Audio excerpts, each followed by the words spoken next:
व्यासाय विष्णुरूपाय व्यासरूपाय विष्णवे नमो वै ब्रह्मनिधये वासिष्ठाय नमो नमः अविकाराय शुद्धाय नित्याय परमात्मने सदैकरूपरूपाय विष्णवे सर्वजिष्णवे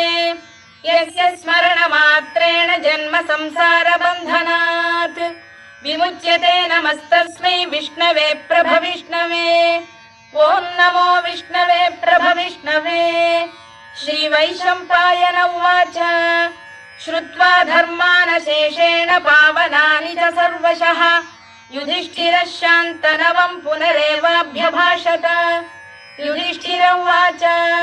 किमेकं दैवतं लोके किं वाप्येकं परायणम् स्तुवन्तः कङ्कमर्चन्तः प्राप्नुयुर्मानवा शुभम् को धर्मः सर्वधर्माणां भवतः परमो